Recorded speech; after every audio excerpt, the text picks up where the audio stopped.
আমরা এদিকে রাজীব ভট্টাচার্য মহোদয়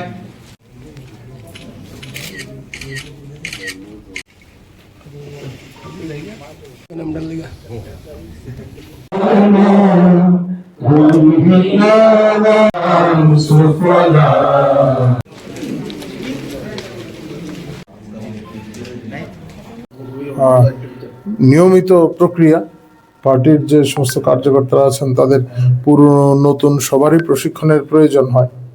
যারা নতুন কার্যকর্তারা এসেছেন তাদের পার্টি সম্পর্কে বুঝতে হয়, আমাদের পার্টির কর্মধারা কি, আমাদের যে দর্শন আছে সেই দর্শন সম্পর্কে অভিজ্ঞতা থাকা প্রয়োজন। যারা পুরনো কার্যকর্তা আছেন তাদেরও বারবার এই সমস্ত বিষয় স্মরণ করা প্রয়োজন, কারণ আমরা যে আদর্শকে সামনে নিয়ে চলছি দৈনন্দিন অন্যান্য কাজের পাশাপাশি এই বিষয়টা যদি আমরা ভুলে যাই তাহলে আমাদের পথভ্রষ্ট হওয়ার সম্ভাবনা থাকে।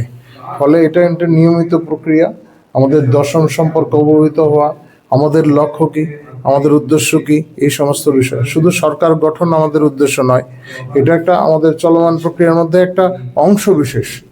সরকার গঠন করা, আমাদের যে ভোট নেওয়া সেইগুলি, কিন্তু এর বাইরে অনেক কিছু বিষয় আছে যা আমাদের দৈনন্দিন জীবনে প্রয়োগ করা বিশেষ প্রয়োজন।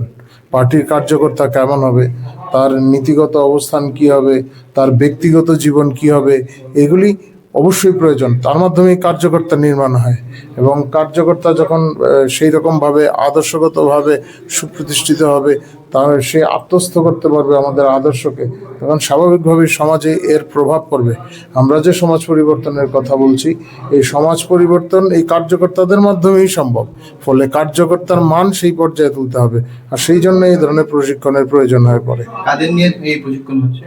পার্টির কার্যকর্তা, বিভিন্ন স্তরের কার্যকর্তাদের প্রাথমিকভাবে আমাদের এটা এখন প্রস্তুতি বৈঠক আজকে যেটা, তার পরবর্তী সময় আমরা তো মন্ডল স্তরে যাব, তার নিচেও অবধি আছে। পরবর্তী সময় উপরের স্তরগুলিতেও প্রশিক্ষণের ব্যবস্থা থাকবে। প্রশিক্ষণ নির্দিষ্ট কিছু বিষয় থাকে, এই বিষয়গুলির উপর ভিত্তি করেই প্রশিক্ষণ হবে।